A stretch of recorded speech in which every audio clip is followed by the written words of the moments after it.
সকল নবীদের জন্য এক নামাজ ফরজ ছিল। প্রত্যেক নবীরা আসরের নামাজ পড়তেন। প্রত্যেক নবীরা কি নামাজ পড়তেন? আসর। দুইটা দলিল।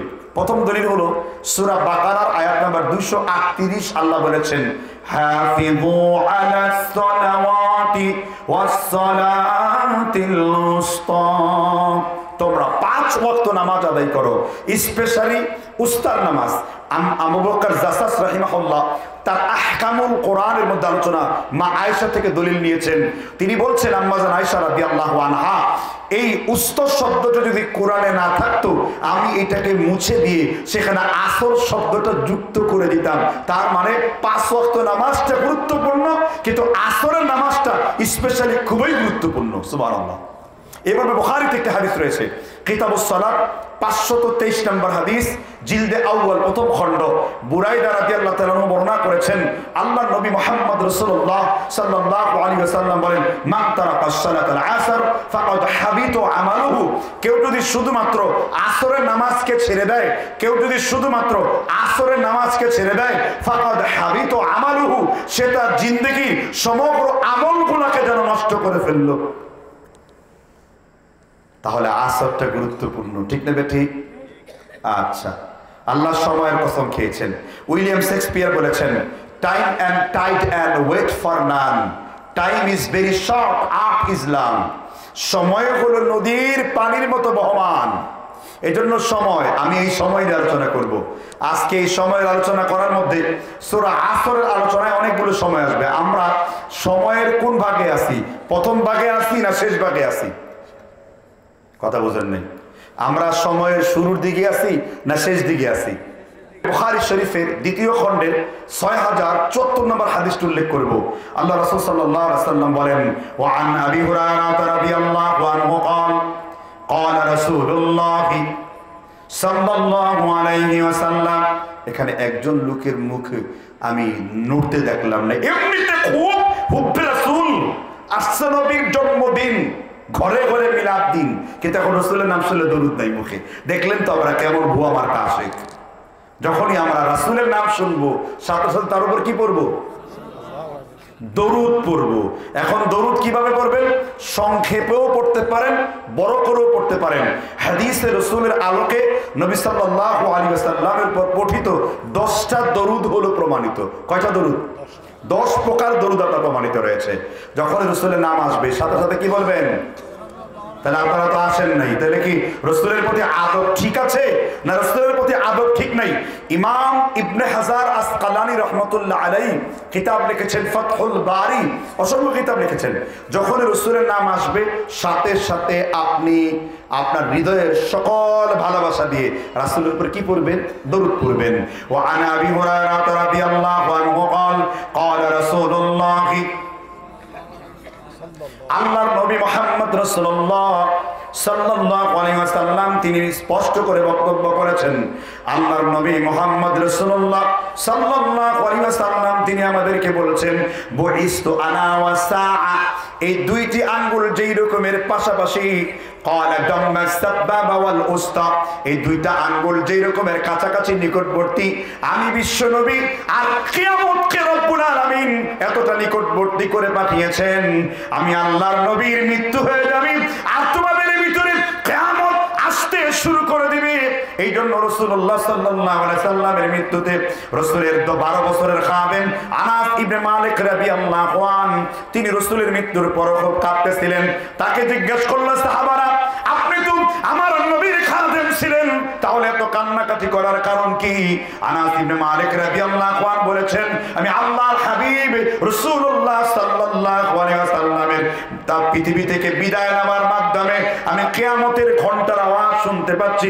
এই জন্য রাসূল বলেছেন, বুইস্তু আনা ওয়াস সাআ ক্বালা দাম্মাস সাবাবাতা ওয়াল উস্তা, এই দুইটি আঙ্গুল যেই রকমের পাশাপাশি কিয়ামত এবং তোমার হাবিব এর চাইতে নিকটবর্তী। এই জন্য আমি আপনাদেরকে সূরা আসরের সময় মনে করিয়ে দিয়েছি, কারণ আমরা এই সময়ের সবথেকে শেষ ভাগে অবস্থান করছি। ঠিক তবে ঠিক কি বলে? তাহলে কিয়ামত এবং রাসূল কতটুকু ব্যবধান? ক্বালা দাম্মাস সাবাবাতা ওয়াল উস্তা, এই দুই আঙ্গুল যে রকমের কাছাকাছি কিয়ামত এবং আল্লাহর হাবিব ওর চাইতে এরকম কি কাছাকাছি। তাহলে কিয়ামত আমাদের জন্য আলামত না, কিয়ামত আমাদের জন্য আযাব গজব না নিয়ামত? কিয়ামতের আলামত আপনাদের জন্য নিয়ামত। বুঝা বলেন তো?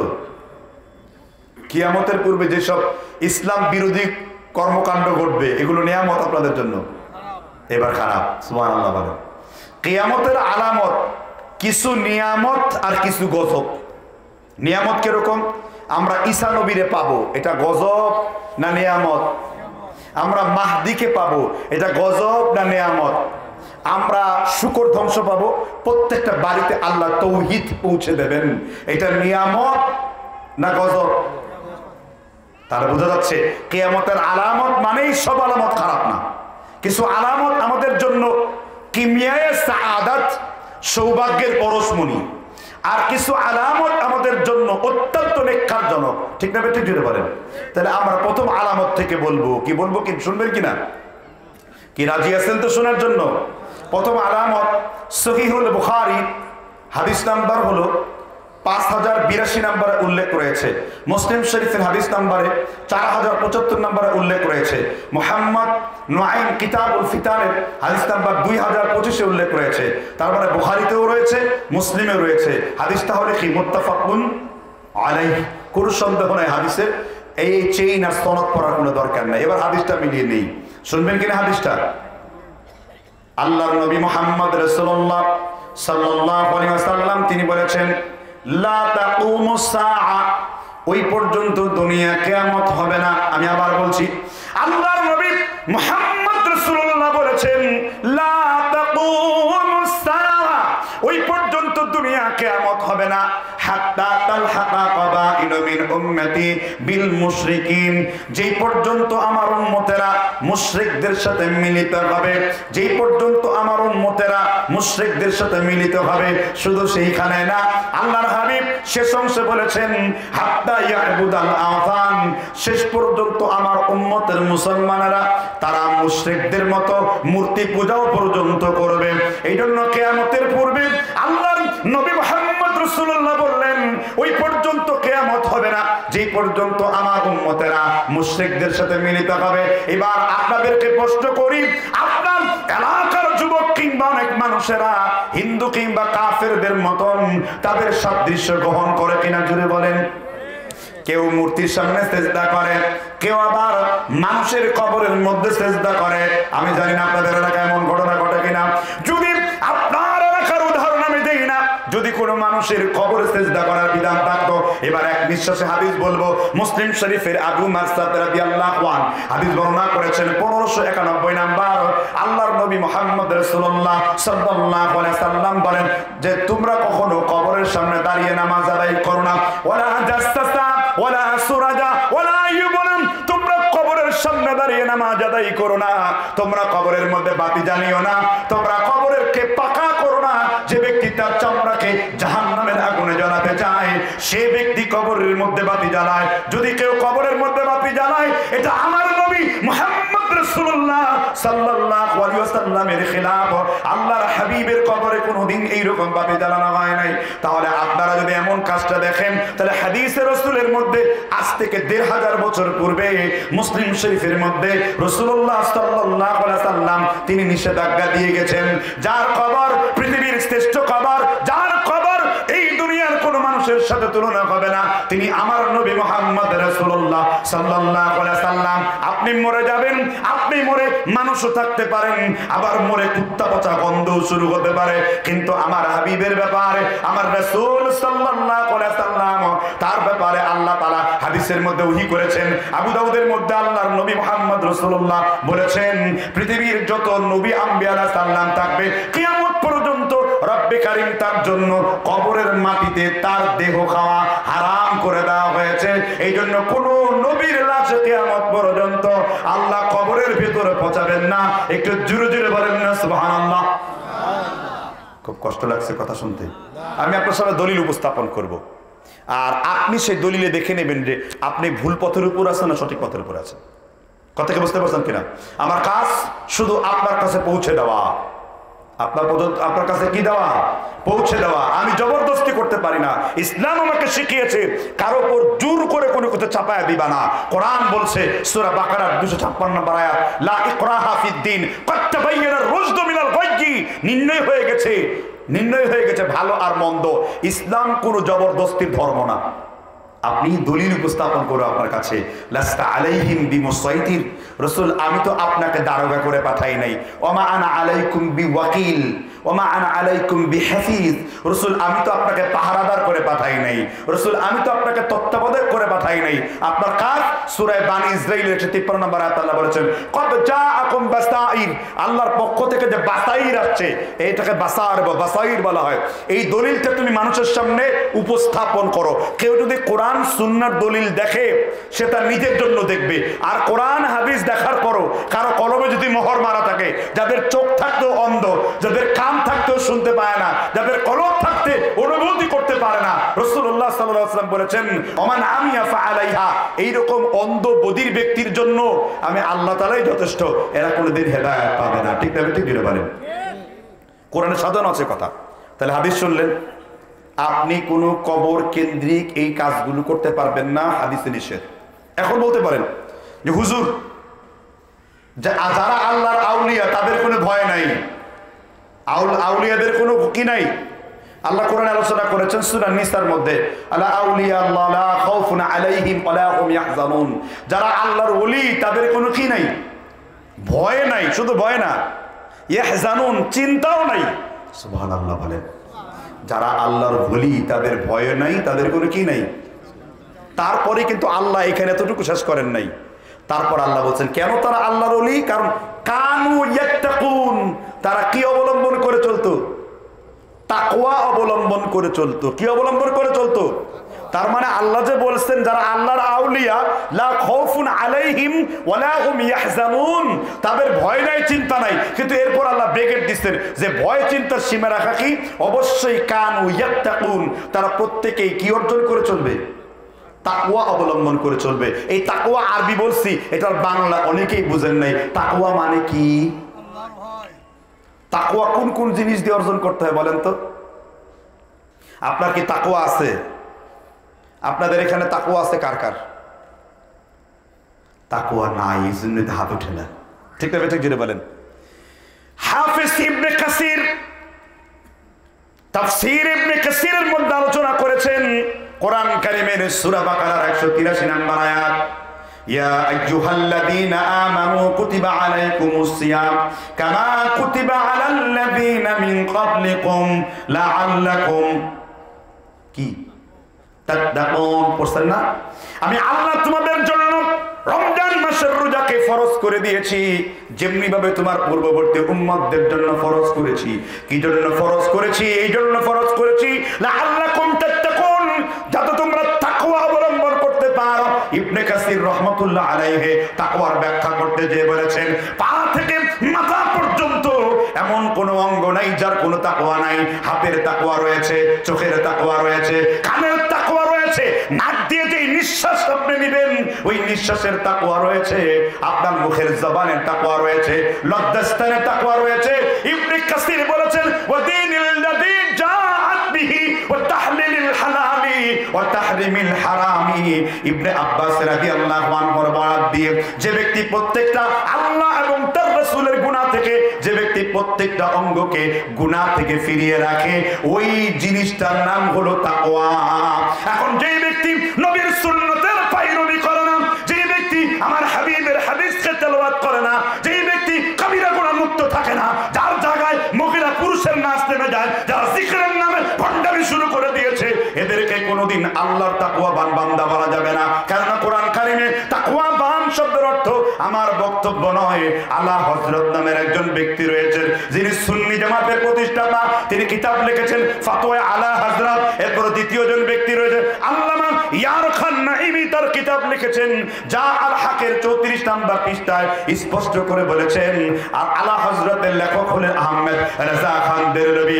আহমেদ রেজা খান বেরলভীর মতন ব্যক্তিও বলেছেন যেই ব্যক্তি কবিরা গুনাহ মুক্ত থাকবে সে ব্যক্তি আল্লাহর ওলি। মূলত কথাটা আলা হযরতের নয়, তিনি আল্লামা ইমাম তাহাবী রাহমাতুল্লাহ আলাইহি আকিদাতুত তাহাবীর মধ্য থেকে এনেছেন, যে ব্যক্তি কবিরা গুনাহ মুক্ত থাকবে সেই ব্যক্তি আল্লাহর ওলি। সুবহানাল্লাহ বলেন। কি গুনাহ মুক্ত? আমি কিন্তু কথা বলতেছি একটু কঠিন, আপনাদের কঠিন লাগতে পারে, বুঝতে যদি না পারে, কিন্তু আমাকে তো কিতাব থেকে কথা বলতে হবে, আমি তো গল্প করতে পারি না আপনাদের সামনে, নাকি? আমাকে নির্ভরযোগ্য এতেবার আলেম কোরআন এবং সুন্নাহ থেকে আলোচনা করতে হবে। আচ্ছা, তাহলে কিয়ামতের পূর্বে একদল লোক বের হয়ে যাবে, তারা কি করবে? মুশরিকদের সাথে মিলিত হবে। কি মিলিত হয় নাই আপনাদের এলাকায় মনে করেন? আমাদের দেশে আবার কিছু মুশরিক আছে, কিছুদিন পরে বের হয়ে যাবে, আমার ভাইয়ের রক্তে রাঙানো 21শে ফেব্রুয়ারি, চোখে কেতুর নিয়ে দাঁড়ানো ছাড়া কি করিতে পারি। ইট পাটকেল বানায়া, একটা পিলার বানায়া তারে আপনারা কি করেন? ফুল দেন। দেন কি না? জুড়ে বলেন। কোনো মানুষের কবর নাই সেখানে, বিনা মানুষের কবরবিহীন কবর জিয়ারত করলে তার হুকুম কি শরীয়তে জানা আছে কি? আমি একটা হাদিস বলবো, আপনি নিজে সেই হুকুম খুঁজে নেবেন। কোন কিতাবে? সুনানে বাইহাকি, হাদিস নাম্বার 1235 নাম্বার। হাদিসের সনদ সম্পর্কে আমি আলবানীকে সব থেকে ছোট মুহাদ্দিস মনে করি। আলবানী রাহিমাহুল্লাহ তিনি হাদিসটিকে হাসান লিজাতিহি বলেছেন। আমার উস্তাদ ইমাম জুবাইর লিজাই হাদিসটিকে সহিহ বলেছেন। আল্লামা ইমাম সুয়ুতি তার হাবিলিল ফাতওয়াতে তিনি হাদিসটিকে সহিহ বলে আখ্যায়িত করেছেন। আমি মুতাআক্কিদদের দলিল দিলাম, মুতাকাদ্দিমরাও সবাই এটাকে সহিহ বলেছেন। হাদিসটা কি বলবো কিনা? শোনার জন্য রেডি আছেন? আল্লাহ রাসূলের শ্বশুরের নাম কি? আবু বকর। তিনি রাসূলের কি? ওমর। ওমরের মেয়ের নাম কি? হাফসা। সূরা তাহরিমের পয়লা 4টা আয়াতে ওমরের মেয়ের কাহিনী আল্লাহ আলোচনা করেছেন। সুবহানাল্লাহ বলেন। আর উম্মে হাবিবা রাসূলের কি? স্ত্রী। তার পিতাকে আবু সুফিয়ান, নাম শুনছেন আবু সুফিয়ানের? আবু সুফিয়ানের ছেলে হলো মুয়াবিয়া। মুয়াবিয়া রাদিয়াল্লাহু তাআলার ছেলে হলো ইয়াজিদ, ঠিক না? এবার চিনছেন তো? আবু সুফিয়ান শেষের দিকে ইসলাম গ্রহণ করেছেন। তিনি বলছেন, সামি'তু রাসূলুল্লাহ সাল্লাল্লাহু আলাইহি ওয়াসাল্লাম ইয়াকুল, আমি আল্লাহর রাসূলকে বলতে শুনেছি, তিনি বলেছেন, মান যারা কবরান বিলা মাকবুরিন ফাকান্নামা আবাদাস সানাম। মান যারা কবরান, কেউ যদি কোনো কিছুকে জিয়ারত করে, বেলা মাকবুরিন, কিন্তু তার মধ্যে কোনো ধরনের কবর নাই, ফাকান্নামা আবাদাস সানাম, তাহলে সেই ব্যক্তি যেন সরাসরি মূর্তি পূজায় নিমজ্জিত হয়েছে। আপনি ক দল, খ দল, অমুক দল, আরো কি দল জানো আছে না, ওই দলের মুরিদ হয়ে আপনি গেলেন ইট পাটকেল এই সমস্ত জিনিসের জিয়ারত করতে। তো রাসূলের ফতোয়ায় আপনি কি পূজারি? জোরে বলেন। আমি বলেছি, আবার নোট করুন, বাইহাকি 1235 নাম্বার হাদিস। আরবি বলেছি, বাংলা বলেছি, অনুবাদ করেছি। এরপরও যদি আপনার এলাকায় কোনো ব্যক্তি এরকম কবরবিহীন, এরকম মানুষবিহীন কোনো ইট পাটকেলকে জিয়ারত করে, আল্লাহর রাসূল যেটা বলেছেন ওটাই হবে। তুমি যেটা করেছো ওটা বর্জনীয় হবে, ওটা কখনোই গ্রহণীয় নয়। ঠিক কিনা বলুন? আল্লাহ আমাদের বুঝবার তৌফিক দান করুক। হুজুর, এই কাজটা করতে গেলে অমুক দলের নেতা খুব রাগ করবে। না, আমাদের নেতা, আমরা অন্য কাউকে নেতা মানি না। আমাদের নেতাকে আল্লাহ, আল্লাহ আমাদের নেতা না। আল্লাহ দেখিয়েছেন আমাদের নেতাকে। ইয়াউমা নাদউ, তারপর আয়াতটা কি? হ্যাঁ, ইয়াউমা নাদউ কুল্লু উনাসিম বিইমামিহিম, কিয়ামতের দিন প্রত্যেকেই তার কি সহকারে ডাকা হবে? নেতা সহকারে ডাকা হবে। কিয়ামতের দিন প্রত্যেককেই তার কি সহকারে ডাকা হবে? নেতা সহকারে ডাকা হবে।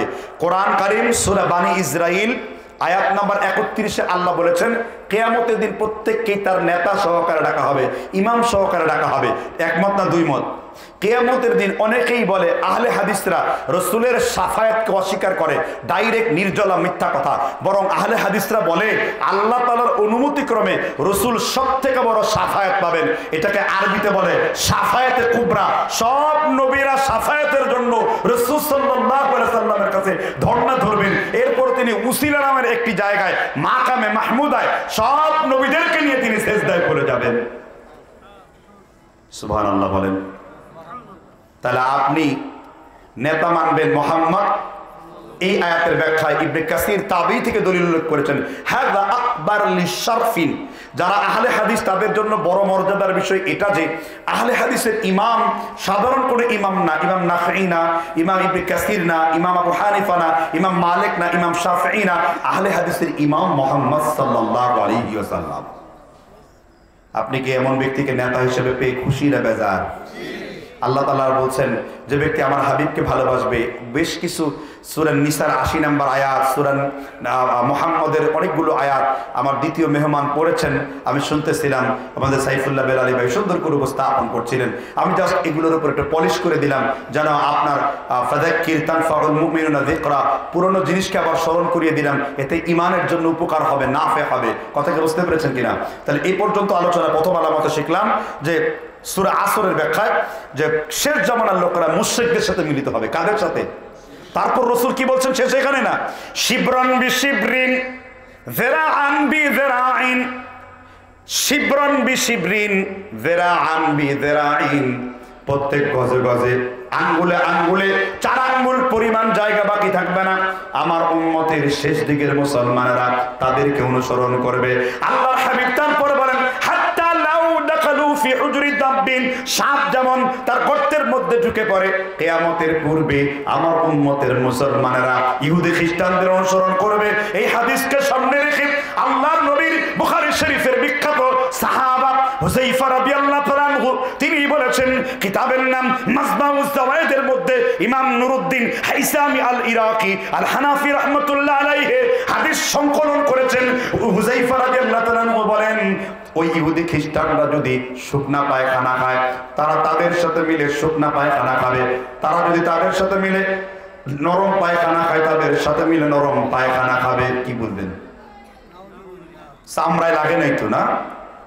হুযায়ফা রাদিয়াল্লাহু তাআলা বলেছেন, আমার উম্মতের ইহুদি, আমার উম্মতের মুসলমানেরা মুশরিকদের অনুসরণ করতে করতে তারা যদি শুকনা পায়খানা খায়, তারা শুকনা পায়খানা খাবে। তারা যদি পাতলা পায়খানা খায়, তারা তাদের সাথে মিলে কি খাবে? পাতলা পায়খানা খাবে। খান নাই আপনারা? ফুটবল খেলা হয় আর্জেন্টিনায়, পতাকা লাগানো আর্জেন্টিনার, আল্লাহর নবীর সুন্নতের কোনো খবর নাই। কাফেরদের মতন চুল ব্যবহার করো, কাফেরদের মতন হাতের মধ্যে ব্রেসলেট পরিধান করো। আল্লাহর নবী বলেছেন, যুদ্ধ সমারে ওয়াফুল লিহা, গুফকে কর্তন করো, দাড়িকে লম্বা করো, খিলাফুল মাহফুজ, মূর্তি পূজারীদের বিরোধিতা করো। বুখারী শরীফের হাদিস নাম্বার হলো 6030 নাম্বার। কিন্তু দেখেন ভাইরা আমার, আপনার আল্লাহর নবী মুহাম্মদ রাসূলুল্লাহ সাল্লাল্লাহু আলাইহি ওয়াসাল্লাম এত বড় ক্ষমতা দেওয়ার পরেও আল্লাহর হাবিব মুহাম্মদ রাসূলুল্লাহ সাল্লাল্লাহু আলাইহি ওয়াসাল্লাম বললেন, তোমরা ইহুদি খ্রিস্টানদের অনুসরণ করবে। আর আনাস বিন মালিক রাদিয়াল্লাহু আনহু আবু দাউদ শরীফের 1003 নাম্বার হাদিস, মান তাশাব্বাহা বিকাউমিন ফাহুয়া মিনহুম, যে ব্যক্তি অন্য কোন জাতির সাদৃশ্যতা অবলম্বন করবে, আল্লাহর হাবিব মুহাম্মদ রাসূলুল্লাহ বলেছেন তার সাথে তার হাসরের ময়দান অনুষ্ঠিত হবে। এই জন্য ভাইয়ারা আমার, আমরা মুসলমান থাকা পর্যন্ত আমাদের মধ্যে যেন কোনো শিরকিয়াত আসতে না পারে। আমাদের মধ্যে যেন আল্লাহর নবীর কথার মোতাবেক আল্লাহর হাবিব যেগুলো বলে গেছেন তার বাইরে যেন কোনো আমল আমরা না করি। আপনি আপনার ঘরকে নিয়ে চিন্তা করেন, আপনি ইহুদি খ্রিস্টানদের অনুসরণ কিভাবে করছেন? আপনার বিয়ে তাও কাফেরদের স্টাইলে, আপনার বউ যে জামা কাপড় পরেছে তাও ইহুদি খ্রিস্টানদের স্টাইলে, আপনার বোন যে জামা কাপড় পরেছে ওই যে বিভিন্ন টিভি টেলিভিশন ডাবডাবির চ্যানেলের ওই স্টাইলেই জামা কাপড় পরছে। একজন যুবক তার এই স্টাইলটা একেবারে কাফেরদের স্টাইলে নিয়ে নিয়েছে। আর আল্লাহ কোরআন কারিমে জানিয়েছেন, ওয়ালান তারদা আনকাল ইয়াহুদ ওয়ালান নাসারা হাত্তা তাত্তাবিআ মিল্লাতাহুম। ও বিশ্বনবী, তামাম পৃথিবীর সব মানুষদেরকে জানিয়ে দাও, ওই পর্যন্ত ইহুদি খ্রিস্টানরা তোমাদের বন্ধু হবে না যতক্ষণ পর্যন্ত যতক্ষণ পর্যন্ত মিল্লাতাহুম তাদের দলভুক্ত না হবে। যখন তাদের দলভুক্ত হবে, যখন তাদের গণতন্ত্র, যখন তাদের স্বৈরতন্ত্র, যখন তাদের সেকুলার রাজনীতি তুমি বিশ্বাস করবে, তখন তারা তোমার বন্ধু হবে। আর আল্লাহ তাআলা জানিয়ে দিয়েছেন কোরআন কারীমের মধ্যে, আল্লাহ লাহুল খালকু ওয়াল আমর তাবারাকাল্লাহু বিরাব্বিল আলামিন। ও বিশ্বনবী, তামাম পৃথিবীর মানুষদেরকে জানিয়ে দাও, আমি আল্লাহ তোমাদের সৃষ্টি করেছি আর আমি আল্লাহ একমাত্র বিধানদাতা। সুবহানাল্লাহ বলে। খুব বিরক্ত লাগতেছে? আমরা একটা পয়েন্টের উপর আলোচনা করছি শুধু, কিয়ামতের পূর্বে মুশরিকদের সাথে মিলিত হবেন এবং শেষ পর্যন্ত শিরক করবেন। আপনারা শিরক করেন? আপনারা কিছুদিন পূর্বেও রাস্তার মোড়ে মোড়ে মোরাল মূর্তি বসিয়েছেন, কিছুদিন পূর্বে বলাকা ভাস্কর্য বসিয়েছেন, কিছুদিন পূর্বে রাস্তার মোড়ে মোড়ে দেবদেবীর গান বসিয়েছেন। তারপর পহেলা বৈশাখ আসলে কুত্তার মাথা মুখোশ লাফাইতে লাফাইতে এসো হে বৈশাখ, এসো এসো কুস্তি সুন্দর নাচানাচি করবেন। ঠিক না? ঠিক জুড়ে বলেন। এই জন্যই রাসূলুল্লাহ সাল্লাল্লাহু আলাইহি ওয়াসাল্লাম যা বলেছেন, ক্বালা সাদাকা রাসূলুল্লাহ, অবশ্যই রাসূল সত্য বলেছেন। ঠিক না? তাহলে কিয়ামতের পূর্বে আমার উম্মতরা শিরকের সাথে মিলিত হবে। কিসের সাথে? শিরক, মুশরিকদের সাথে মিলিত হবে। আল্লাহ তাআলা আমাদের হেফাজত করুন। এবার 2 নম্বর দৃষ্টিভঙ্গি নিয়ে আলোচনা করব। কি শুনবেন কিনা? হ্যাঁ, কি বিরক্ত হবেন? আমি হাদিস ছাড়া কোনো কথাই বলবো না আপনাদের সামনে, আল্লাহ যদি আমার তৌফিক দান করেন। কিয়ামতের পূর্বে তৃতীয় বক্তা একটা হাদিসের কিছু অংশ আনছিলেন, হারামাল খামরা ওয়াল মাইসির ওয়াল কুবা। তিনি এই হাদিসটি এনেছিলেন, কিন্তু হাদিসটা আংশিক, এর সঙ্গে আর 14টা হাদিস যুক্ত হবে। কয়টা হাদিস?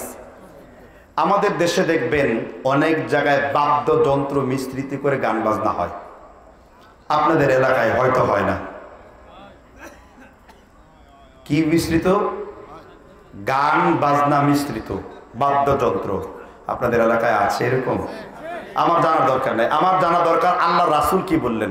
তারা আবার চ্যালেঞ্জ করে, আকাশটা কাঁপছিল কেন, জমিনটা নাচছিল কেন, বরফের ঘামছিল কেন, সেই দিন করিসটা গন্ডগোল, বিল্লাল কেন বাজায় ঢোল।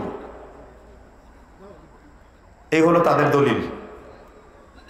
হ্যাঁ, এই হলো তাদের কি দলিল। এবার দলিল দিয়ে আপনাকে পুঁতে ফেলতেছি। আমি আরবি বলবো, অনুবাদ করব। যদি আপনার মধ্যে খাস লোকটা থাকে দয়া করে তওবা করে ভালো হয়ে যান। ঠিক না? ঠিক। আমার এখানে কারোর সাথে বন্ধুত্ব নাই, আবার কারোর সাথে শত্রুতাও নাই।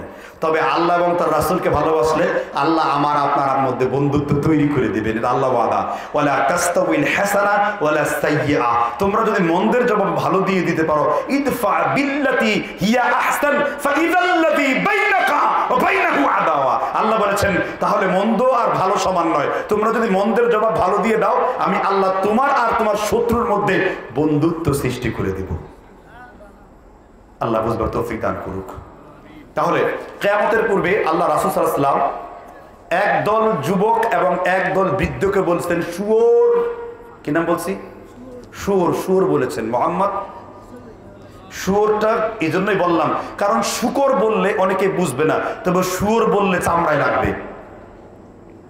একদল লোককে রাসূল কি বলছেন? শুয়োর। কি বলেন? কি বলছেন?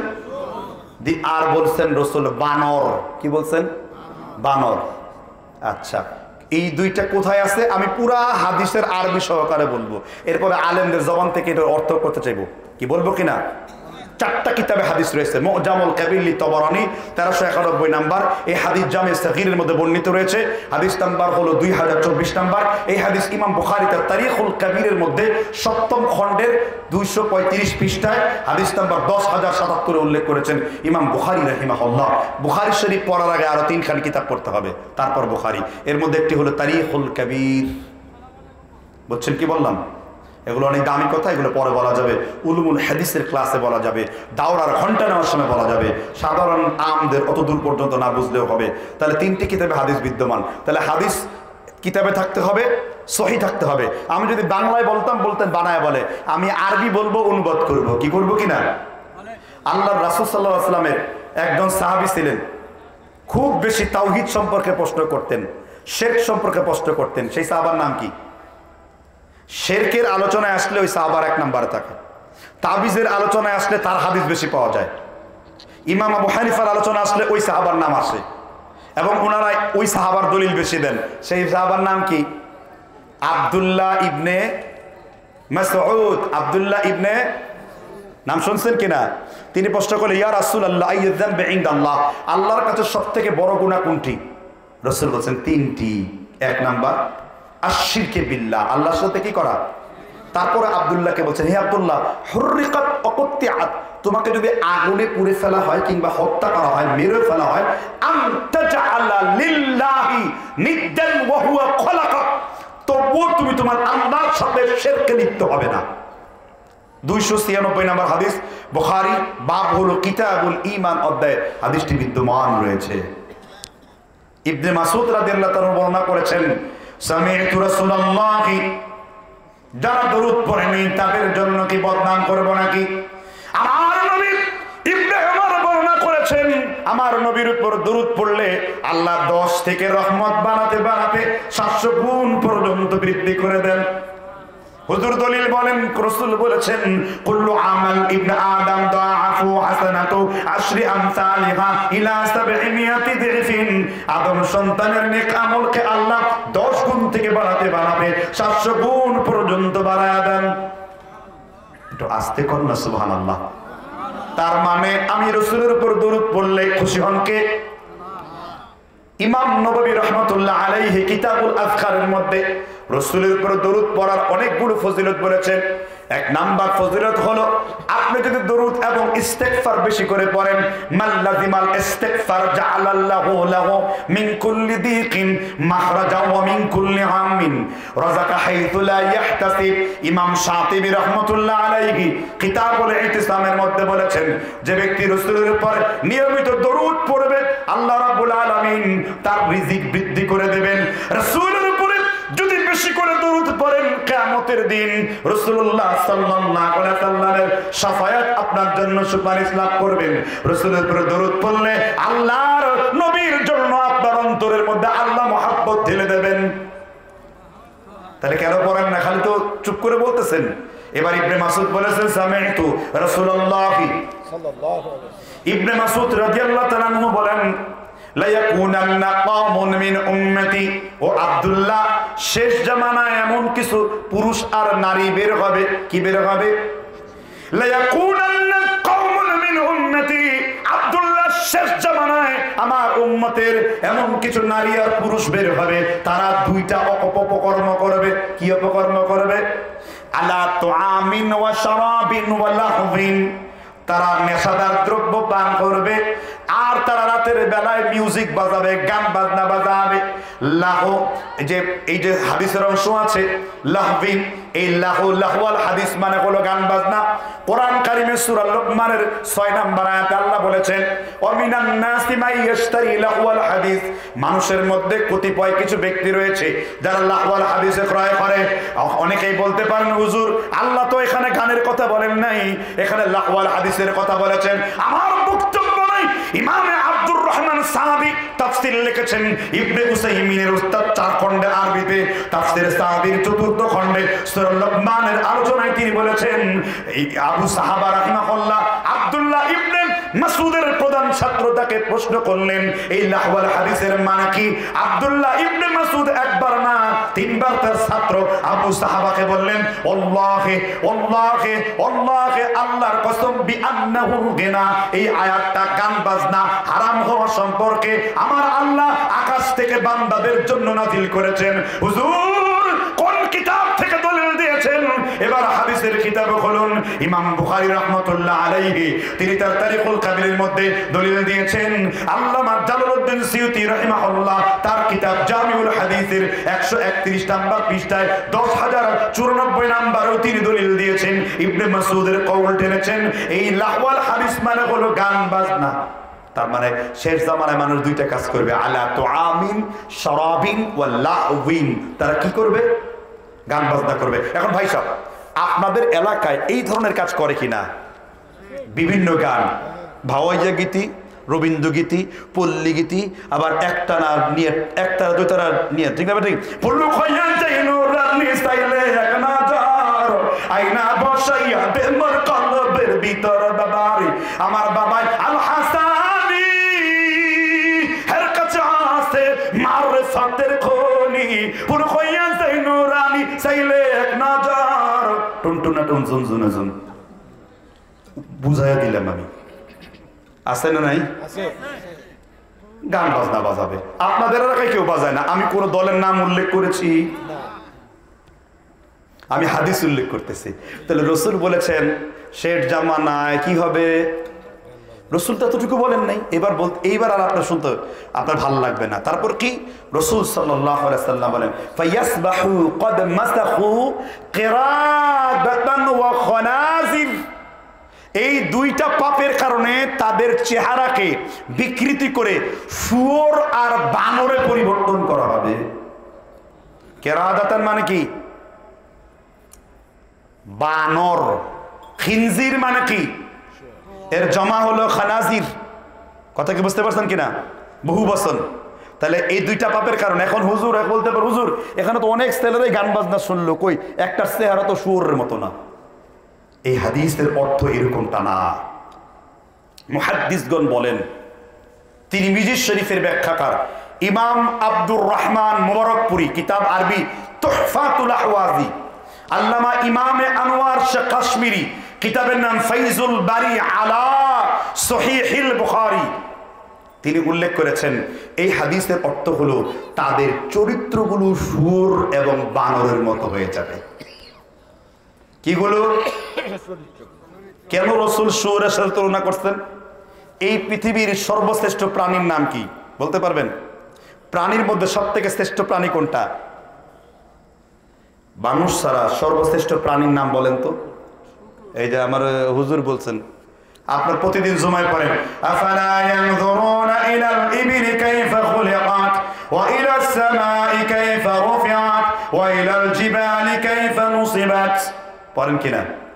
আফালা ইয়ানজুরুনা ইলাল ইবিলি কাইফা খুলিকাত, তুমি কি লক্ষ্য করে দেখো নাই আমি ওট রে কেমতে বানাইছি, আমি ওটকে কিভাবে সৃষ্টি করেছি, তুমি লক্ষ্য কেন?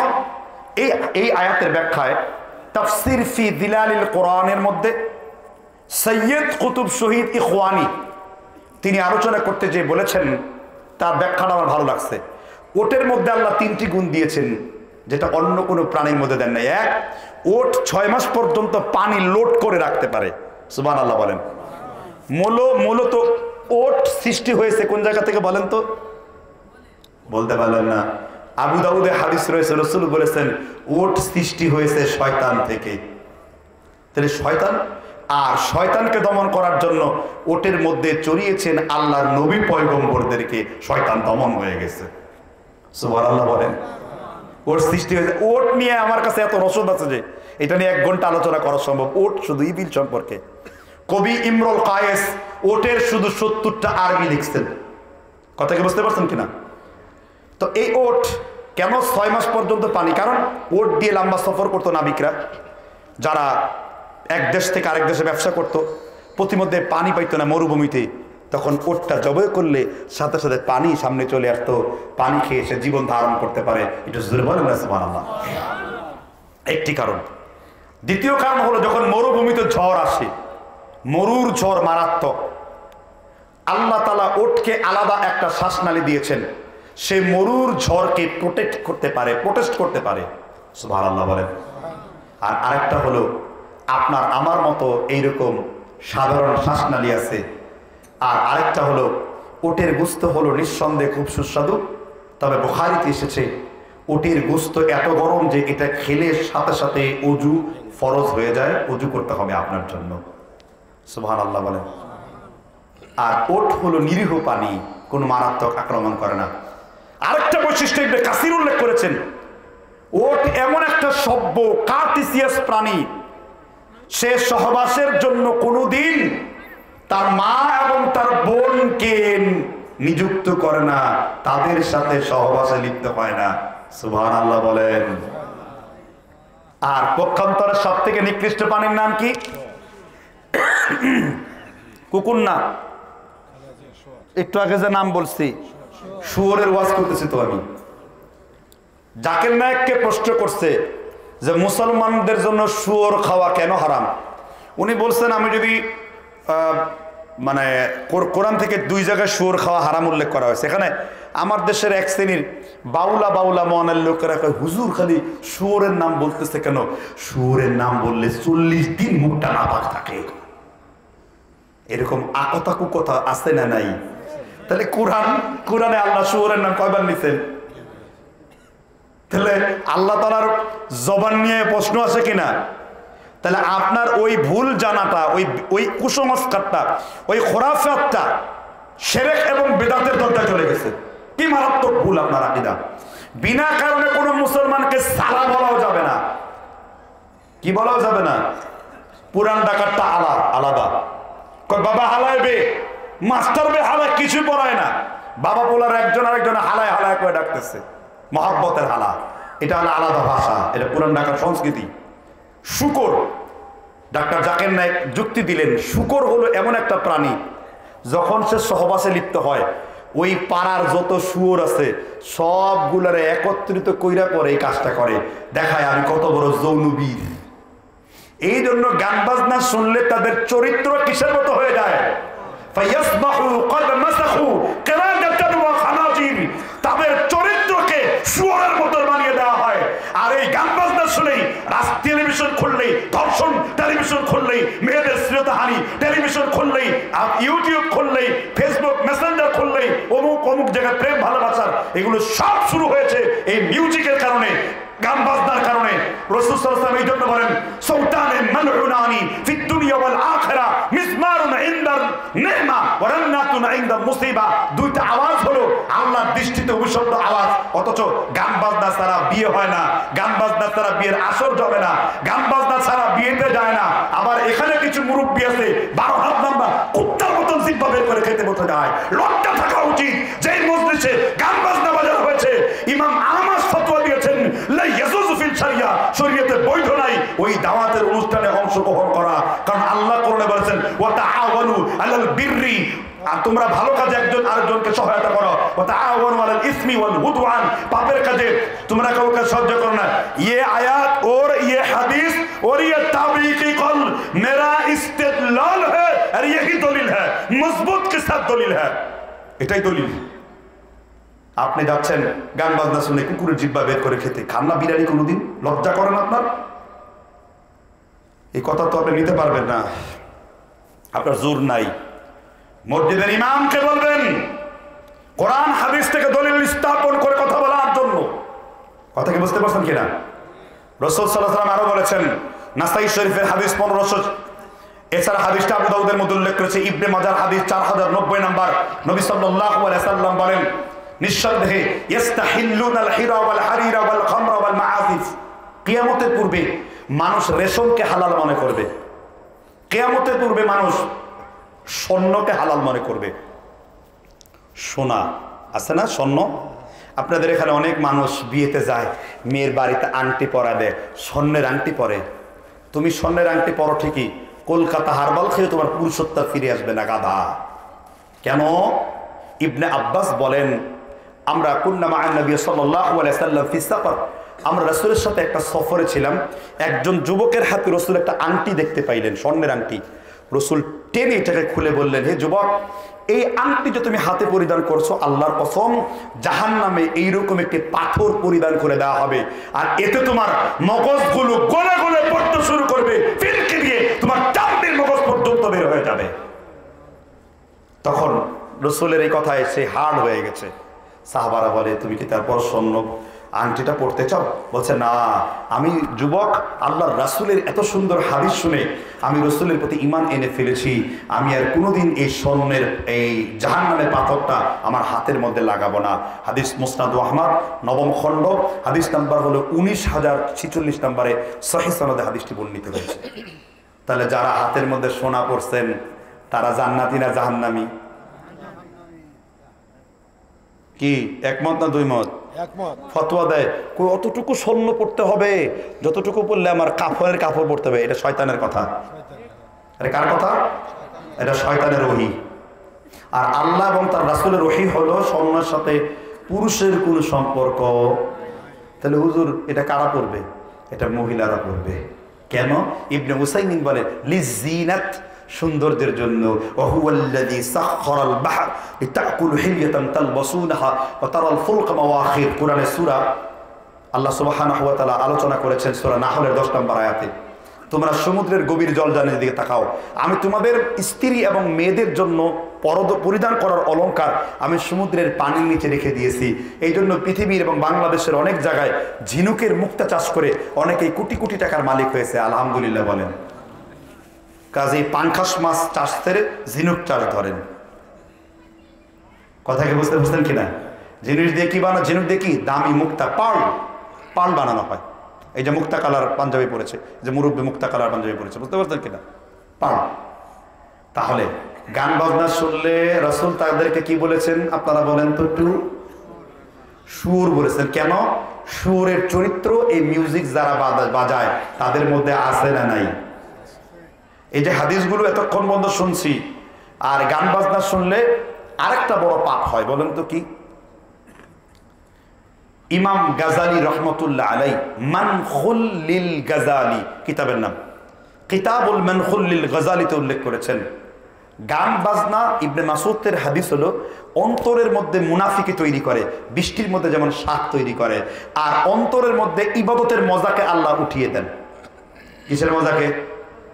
ইবাদতের মজা। এই জন্য আজান হলে যুবকরা মসজিদে যায় না, কোরআনের আয়াত শুনলে এখন আর মজা পায় না, কোরআনের তাফসিরে তারা দাঁড়াতে বসে না, শুধুমাত্র একটা কারণে, তারা গান বাজনা শুনে।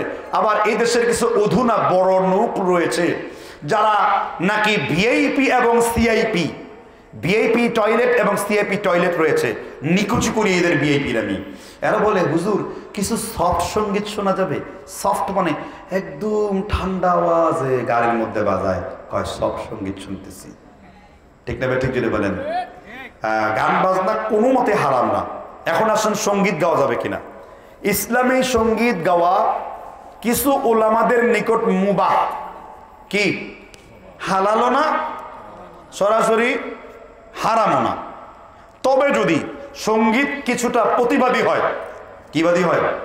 আপনি গান গেলেন, বিপ্লব মানে জীবন দেওয়া বসে থাকা নয়, সে কোনদিন আসবে না রে করো যদি ভয়, বিপ্লব মানে জীবন দেওয়া বসে থাকা নয়, এটা প্রতিবাদী গান, এটা একটা গান, এটা একটা উদ্বেলিত মানুষকে, বুঝতে পারছেন কিনা?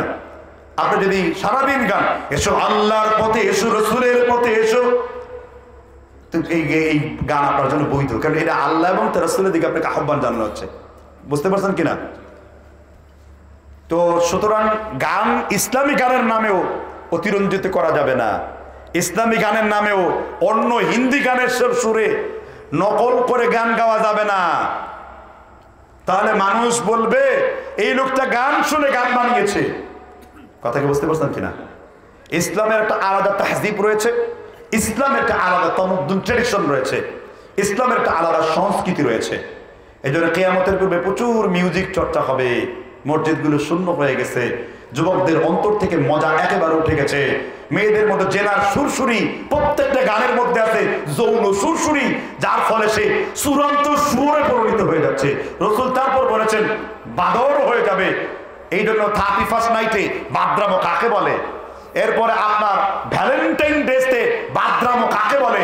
মোটর সাইকেল নিয়ে এমন এমন রাস্তার মধ্যে করতেই থাকে, দেখছেন না আমাদের দেশে? মোটর সাইকেল একটা চড়ে একেমন করে, রিলগুলো দেখে না? কারণ ওই যে গান বাজনা শুনছে পুরা বানর, এটা কি পুরা কি হয়ে গেছে? বানর। আর বানরের বিয়ে হয়, শুয়োরের বিয়ে হয় সমাজে এখন। কেন? ওই যে বিয়েতে কি বাজে? আপনার ঈমান থাকে কোথায়? মসজিদের খতিবকে পাওয়ার দিয়ে দিন, বলতে হবে যে বিয়েতে গান বাজনা বাজবে ওই বিয়েতে দাওয়াতে অংশগ্রহণ করবেন না। আমরাও তো কোন মসজিদের খতিব 2-3 জায়গায় জুমার নামাজ পড়াই, একদম ফাটায় দিয়েছি ওই এলাকা, পুলিশের সাথে ডিট করে একদম লিখিত দিয়েছি। পুলিশ বলছি পাওয়ার কদ্দুর আছে, এসপি কে টেলিফোন করেছি, ডিসির পাওয়ার কদ্দুর আছে, যেখান থেকে পাওয়ার দেওয়া হয় ওইখান থেকে ফোন করে পাস করেছি ওই এলাকায় গান বাজনা হইলে 1 লাখ, 10 লাখ, 5 লাখ, 3 লাখ জরিমানা। আলহামদুলিল্লাহ মসজিদমুখী হয়ে গেছে যুবকরা, সেই এলাকার মা বোনরা পর্দার শিলা হয়ে গেছে। সুবহানাল্লাহ বলেন। এটা আপনারা শুরু করতে হবে। কথা কি বুঝতে পারছেন? পারবেন না ইনশাল্লাহ? এটা বলে কিন্তু যুবকদের ঈমান তো নষ্ট হয়ে গেছে। তোমার এই ঈমান আনতে হবে কোরআন এবং সুন্নাহর সেই ঈমান, ঠিক না? ঠিক। যদি এটা করতে পারেন তাহলে বিপ্লব হবে।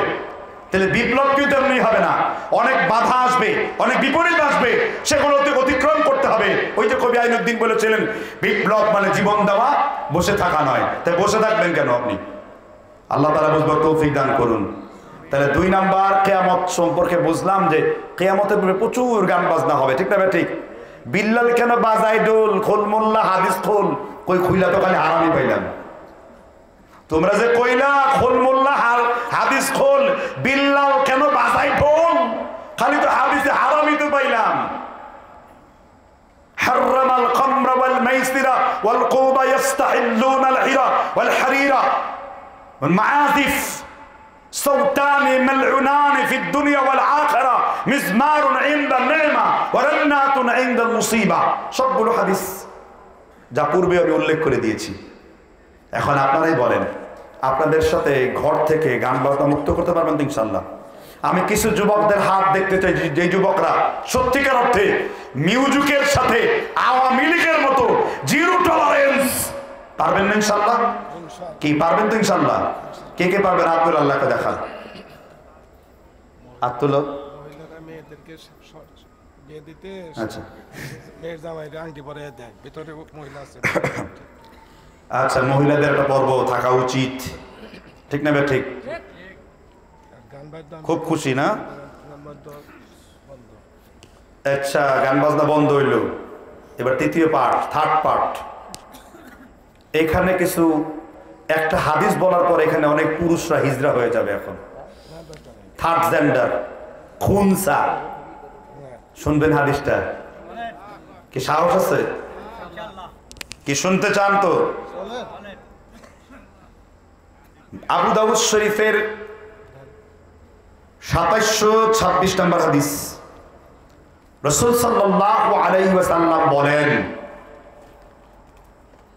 3 প্রকার ব্যক্তি কখনো জান্নাতে যাবে না। লা ইয়াদখুলুল জান্নাহ সালাসা, 3 প্রকার ব্যক্তি। কয় প্রকার? 1, আক্কু ওয়ালিদাইহি, পিতামাতার সাথে নাফরমানকারী। 2, রাজলাতুন নিসা, যে পুরুষ মহিলার বেশ ধরে, যার যে মহিলা কি, অনেক পুরুষরা চেহারা ফর্সা করার জন্য Fair and Lovely, black and ugly, জম্মের মতন দেয়, তাতে কোনো কাম নাই তোমার। ত্বক ফর্সা করা এটা পুরুষের কাম না। পুরুষ কি লাগাবে? 1 ম্যান শো, ইটালিয়ান ব্র্যান্ড। এখন এটা দাম 18 থেকে 20, আরো 1 লাখ 2 লাখও আছে সেন্ট, বুঝছেন? জাফরান উড, দামি, ব্যয়বহুল, আতর, এক্সপেন্সিভ। নবী সাল্লাল্লাহু আলাইহি সাল্লাম বলেন, তিবুর রিজালি যাহারা রিহুহু ওয়া খাফিয়া লাউমুহু, পুরুষের সৌন্দর্য হলো সুগন্ধির ভিতরে, মেয়েদের সৌন্দর্য হলো চামড়ার মধ্যে। সুবহানাল্লাহ বলেন। মেয়েরা তার স্বামীকে আকর্ষণ করার জন্য সব সময় সাজুগুজু করে থাকবে, এটাই আয়েশার সুন্নত, এটাই হাবিবার সুন্নত। আর আমার দেশের মেয়েরা শয়তানের সুন্নত নিয়ে এই জন্য জামাই খালি আরেকটা বিয়ে করতে চায়, ঠিক না? ঠিক। কয়ে আর কত সাজবো, প্রতিদিন সাজবি, ঠিক না? ঠিক। ইসলাম কত সুন্দর, পারিবারিক জীবন ইসলামে। মুসলিম শরীফের হাদিস এসেছে, কেউ যদি তার স্ত্রীকে মুহাব্বা করে, কব্বালাতু খাদ্দিন, একটা চুমু দেয়, সব থেকে উত্তম সাদাকার সওয়াব আল্লাহ তার আমল নামায় লিখবেন। এবং সে যদি তাকে পরিতৃপ্ত করতে পারে। মুসলিম শরীফের হাদিস রয়েছে, আপনি স্ত্রীর উপর উঠে রয়েছেন, দোয়া করছেন, সহবাসের দোয়া, বিসমিল্লাহ আল্লাহুম্মা জান্নিবনা, অনেকে এই দোয়া জানে না। যারা এই দোয়া জানে না তাদের লাগে শয়তান যুক্ত হয়ে যায়। পরে শয়তান জিন আবার ইন্টারভিউ দেয়, একদিনও দোয়া করে নাই, এই জন্য ঢুকে পড়েছে ওর ভিতরে। জিনরা আবার ইন্টারভিউ দেয়, জানেন এগুলা? এই জন্য সেটাও ইবাদত। এই জন্য 3 প্রকার ব্যক্তি কখনো জান্নাতে যাবে না। এর মধ্যে শেষ প্রকার হলো কারা? দাইয়ুস। এখানে দাইয়ুস আছেন কেউ? দাইয়ুস কাকে বলে জানা আছে? আচ্ছা, দাইয়ুস অর্থ কি? দাইয়ুস কারা জানেন কেউ? দাইয়ুস কাকে বলে জানা আছে আপনাদের? বলেন বলেন বলেন। আমি কয়েকটা ব্যাখ্যা দিই, একটা ভুল ব্যাখ্যা আছে। আমার দেশে দাইয়ুস শব্দটা বললেই খালি বলে যার বউ বেপরদা ওই স্বামী দাইয়ুস বলে কিনা এই কথাটা। আসলে বিষয়টা তা না, কিন্তু দাইয়ুস হলো ওই পুরুষকে বলে যেই পুরুষের মহিলারা শরিয়াত বিরোধী কর্মকাণ্ডে রয়েছে তাকে কি বলা হয়? দাইয়ুস। আপনি পুরুষ, আপনার বউরে পাঠাইছেন একটি বাড়ি একটি খামার, তুমি আদর্শ চামা, ব্রাক, এনজিও, পোশাখা, গাছ, জন্মের সুদ খাও, তুমি দাইয়ুস। আপনি ঘরের মধ্যে রয়েছেন, আপনার মেয়ে পাতলা কাপড় পরিধান করে রাস্তার মধ্যে হাঁটছে, অসম্ভব, তুমি জান্নাতে যাবে না। নবী বলেছেন তুমি যাবে না, নিশ্চিত যাবে না। যার বিবি, যার মেয়ে পাতলা কাপড় পরে পর পুরুষকে আকৃষ্ট করে, সে কোনোদিন জান্নাতে যেতে, এই গ্যারান্টি দিয়েছেন মুহাম্মদ। দলিল মিশকাতুল মাসাবি মিরকাতুল মাফাতিহ মোল্লা আলী খানি, দ্বিতীয় খণ্ড 130 পৃষ্ঠা 2026 নম্বর হাদিস। রাসূলুল্লাহ সাল্লাল্লাহু আলাইহি ওয়াসাল্লাম বলেন, নিঃসন্দেহে যেই মহিলা, আপনাদের এলাকায় মহিলা আছে না, যেই মহিলা ফাকিদা খারাজা বাইতান, বাড়ি থেকে বের হলো এমন পোশাকে, এমন পাতলা পোশাক পরে যেই পোশাকের ভেতরের অংশ পুরো অংশ বোঝা যাচ্ছে, রাসূল বলেন তুকবিলু ফি সূরাতি শাইতানিন, তুকবিলু ফি সূরাতি শাইতানিন, সে শয়তান হয়ে ঘর থেকে বের হলো আর শয়তান হয়ে আবার ঘরের মধ্যে ফিরে এলো। সেই পাতলা কাপড় পরে কত পুরুষের, কত যুবকের ইজ্জত নষ্ট করেছে, ঈমান নষ্ট করেছে। আর এই ঈমান নষ্ট করার সবথেকে বড় যিনি আঞ্জাম দিয়েছেন, নেতৃত্ব দিয়েছেন, এই এলাকার কিছু নাপুংসুক হিজড়া মার্কা পুরুষ যে তার বউ আর বিবিকে পর্দায় রাখে না। ও নাপুংসুক হিজড়া কলকাতা হারবাল খেলো, আমেরিকার হারবাল খেলো, এই ব্যাপারকে যে পুরুষ বলে সেই পুরুষ নামের কলঙ্ক। তাই নিকটতম হাসপাতাল ওই টাঙ্গাইলে আপনি সদরে যাবেন, সেখানে যে যেমন হার্ট টেস্ট করেন, ব্লাড টেস্ট করেন, আপনি পুরুষ কিনা এটাও টেস্ট করেন, কারণ এই হাদিসের মাধ্যমে আপনি পুরুষ জাতির কলঙ্ক। শাড়ি চুরি পরা লোক আপনি, ঠিক না বেটি? জিরো বলেন, আপনি কোনোদিনই জান্নাতে যেতে পারবেন না। কে বলেছেন? এখন রসুল জান্নাতে দিবেন না, আল্লাহ দিবেন না, আপনি জোর করেই যাবেন। কবে বলে পাবো বেহেশত খানা? আসলে যে তোর মন মানে না, বাকির দামে নগদ পাও না। যারা এ ভেদ না বুঝে আর কি কয় গাঁজাখোর লালন, শুনো তার দিব্য জ্ঞানে। তো সুতরাং দাইয়ুস এরকম। এবার আপনারও বিবি, এবার রাসূলের বিবি, উদাহরণ দিব একটু, শুনবেন কিনা? এক টেবিলে খাবার খাইতেছেন ওমর, তিনি খুব আফসোস করতেছেন, যদি নবীদের স্ত্রীদের সাথে, সাহাবার স্ত্রীদের সাথে আমাদের পর্দার বিধান থাকতো কতই না ভালো হইতো। পর্দার বিধান হওয়ার আগে ওমর 5 জায়গায় বলছেন, আল্লাহর রাসূল 5 জায়গায় বলছেন। আল্লাহ তাআলা ওমরের পক্ষে রায় দিয়েছেন, রাসূলের পক্ষে রায় দেন নাই। এই জন্য রাসূল অন্য কোন সাহাবীদের বলেন নাই। তিরমিজির হাদিস, আমার পরে কেউ যদি নবী হতো সে হতো কি? ওমর।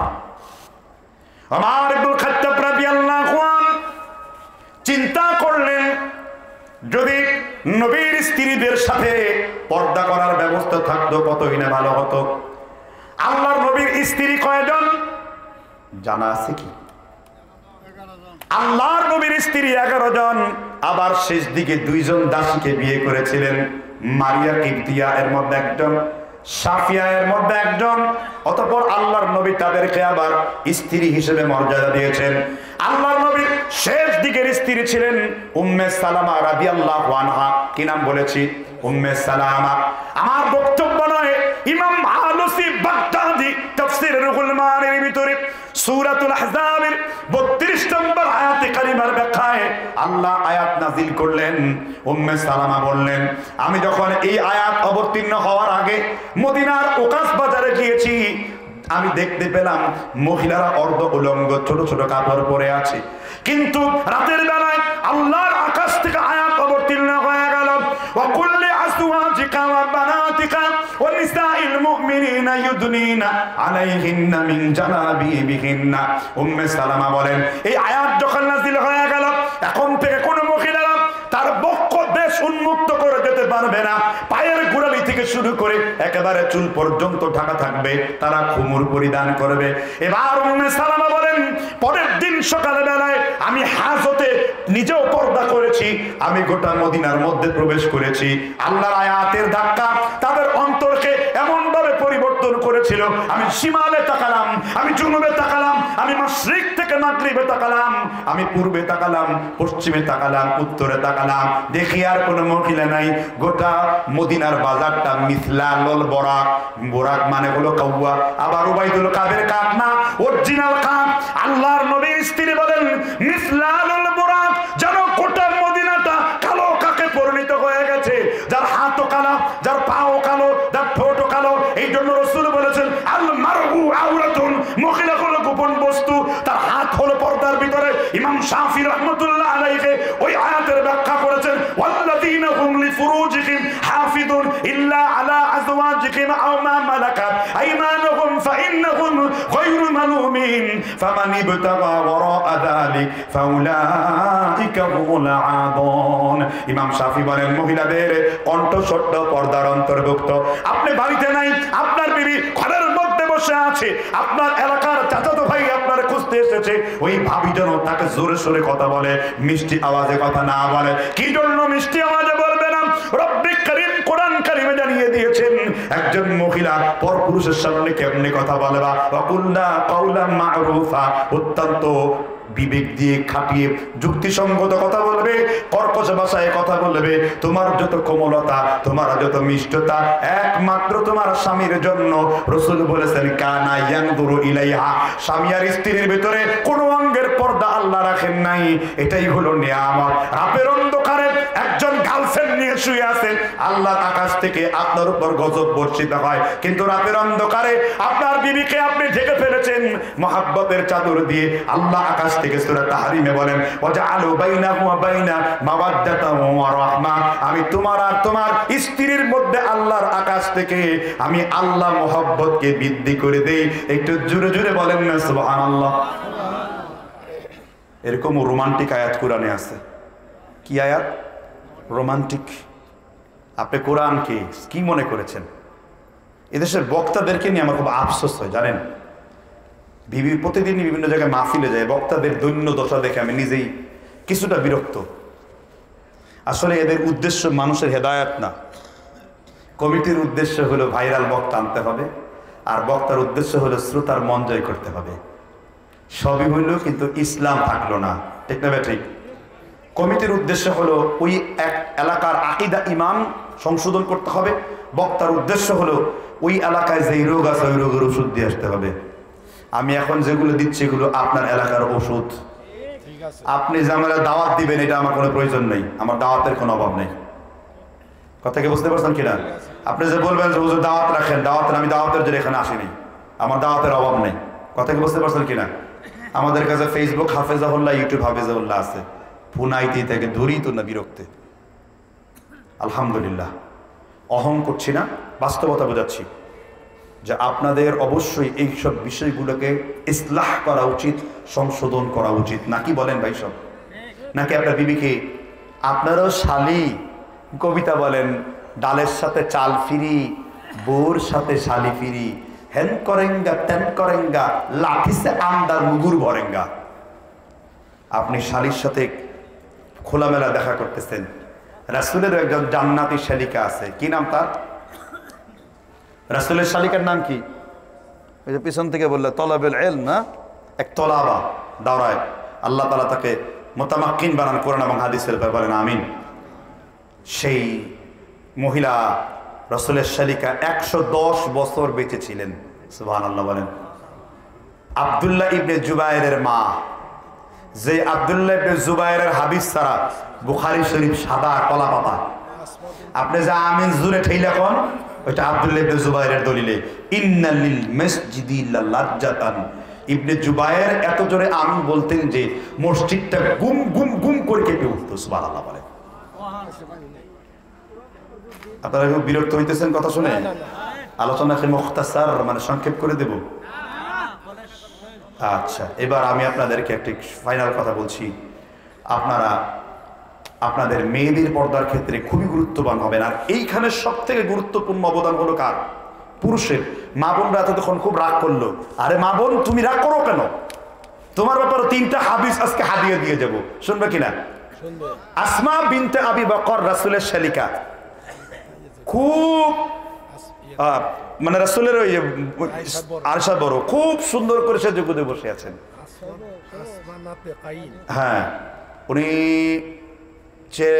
চেহারা ফিরিয়ে বললেন, আসমাকে বলে দাও যে মহিলা পাতলা কাপড় পরিধান করবে, পরপুরুষকে দেখাবে, লা ইয়ারিহু রাইহাতাল জান্নাহ, সে তো জান্নাতে প্রবেশ করবেই না, জান্নাতের ঘ্রাণও ওই মহিলা কখনো পাবে না যে মহিলা অন্য পুরুষকে পাতলা কাপড় পরিধান করে আকৃষ্ট করবে। কিছুদিন আগে একজন জাহেল বলবো না ভাই, মনে হয় রিমান্ডে খুব বেশি মাইর খেয়ে উল্টাপাল্টা বলে। এখন তারেক মনোয়ার ভাই বলছে যে খুব পিটাইছে, উল্টা করে 14 দিন বলে চলে আসছিলেন। তারেক মনোয়ার তো তারেক মনোয়ারই। আমির হামজা বলছে খাদেজা ছিল কি বেপর্দা ছিলেন, পর্দা করতেন না, নাউযুবিল্লাহ, নামাজি ছিল না, অনেক কিছু। অথচ খাদিজা ছিলেন তাহেরা। খাদিজার বয়স ছিল কত রাসূল যখন বিয়ে করেন? হ্যাঁ, যেগুলো মিশা কথা এগুলো খালি শিখে রয়েছেন কথাগুলা।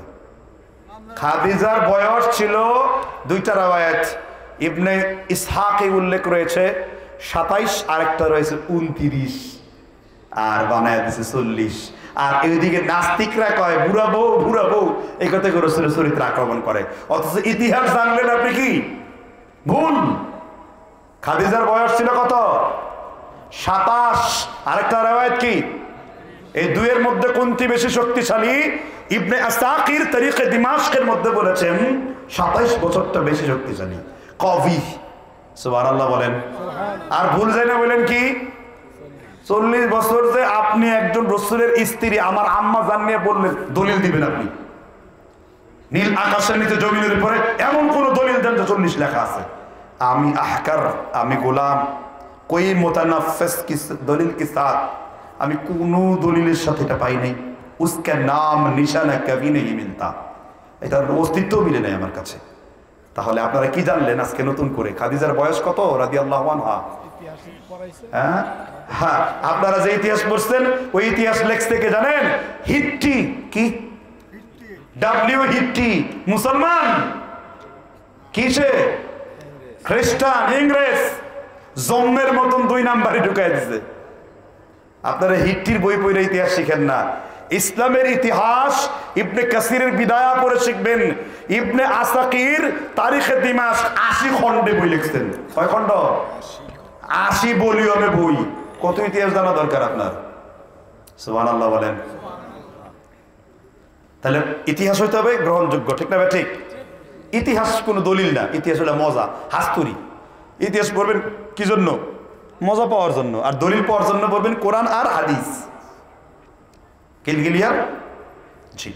আমরা কয় হুজুর অমুক বলছে তমুক বলছে, কোনটা আকওয়াল আর কোনটা নস এটা বুঝবেন, কোনটা ইশারাতুন নস, ইবারাতুন নস, দালালাতুন নস, এগুলোকে বুঝবেন। আকওয়াল মানে মানুষের কথা অনেক থাকতে পারে, কিন্তু কথা থাকতে হবে দলিল ভিত্তিক। ইবনে হাজার বললেই হবে না, ইবনে তাইমিয়া বললেই হবে না, দলিলের সাথে বললে হবে, দলিলের সাথে মেনে নিলে হবে। কথা বুঝতে পারছেন কিনা? দলিলের বাইরে যেই বলুক তার কথা মানা যাবে না। একমাত্র একজন ব্যক্তির কথা অন্ধভাবে মানা যাবে, তিনি কে? মুহাম্মদ সাল্লাল্লাহু আলাইহি সাল্লাম। তিনি ঘুমাইলেও জান্নাতুল ফেরদাউসে যায়, আর আপনি ঘুমাইলে স্বপ্নদোষ হয়ে যায়। তিনি ঘুমাইলেও স্বপ্ন দেখতে দেখতে জান্নাতুল ফেরদাউস, আর আপনার স্বপ্ন দেখতে দেখতে স্বপ্ন অ্যাক্সিডেন্ট হয়। এই হলো আমার ঘুম আর তার ঘুমের পার্থক্য। আপনি ঘুমাইলে ওযু ফস করে চলে যায়, আর রাসূলরে কি সুন্দর বলেন, আয়েশা ঘুম জাগিয়ে দেব না, আয়েশা দরকার নাই। নবীরা ঘুমায়, নবীদের কলব কখনো ঘুমায় না, নবীদের ঘুমও ওহী। সুবহানাল্লাহ বলেন। আপনিও সামনে দেখেন, রাসূলও সামনে দাঁড়ান। আপনি নামাজে দাঁড়াইলে পিছনে কিছু দেখেন। রাসূল বলেছেন তোমরা কাতারগুলোকে সোজা করো, কারণ ফা ইন্নী ওয়ারাকুম মিন ওয়ারাই যহরিহি, আমি সামনে দাঁড়ালে পিছনে দেখতে পাই। আপনি শেখ মুজিবুর আঙ্গুল তুইলা 3 লাখ 30 লাখ বানায় পারেন, কিন্তু আমার রাসূল আঙ্গুল উত্তোলন করে চাঁদকে আকাশে আরেক টুকরো জমিয়ে ফেলতে পারেন। আপনি রাস্তা দিয়ে হাঁটলে পাটার গন্ধ শরীর দিয়ে কয়। আর রাসূল রাস্তা দিয়ে হাঁটলে খুশবু গ্রান বের হয়ে যেত। সুবহানাল্লাহ। আপনার রাস্তা দিয়ে হাঁটলে কিছু মানুষ বলে চুর বাটপার ডাকাত হাঁটতেছে, আর রাসূল হাঁটলে বলতে হাইয়াবাল কুরআন কুলুবুল কুরআন, যেন কোরআনের জীবন্ত কবিতা রাস্তা দিয়ে হেঁটে যাচ্ছে। আপনি ঠোঁট নাড়লে কবিগুরু লুচ্চার সর্দার রবীন্দ্রনাথ ঠাকুরের মতো ঠোঁট নড়তে পারে, কিন্তু আল্লাহর রাসূল ঠোঁট নাড়লে আনাস বিন মালিক বলেন নিঃসন্দেহে ফাইন্নাহা তুরুকুল কুরআন, রাসূল যখন নামাজে দাঁড়িয়ে কিরাত পড়তেন তার দুই ঠোঁট কোরআনের রাস্তা হয়ে যেত। কোথায় কোন কিতাবে হাদিস? সহিহ ইবনে খুজাইমার 4073 নম্বর সহিহ হাদিস, আনাস বিন মালিক থেকে বর্ণিত। কথা কি বুঝতে পারছেন কিনা? আপনি মরলে কোনো কিছু থাকে না।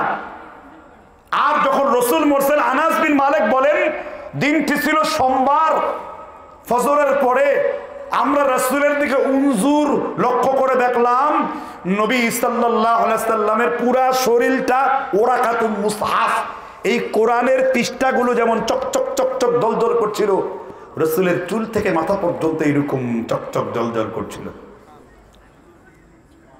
সুবহানাল্লাহ বলবেন না?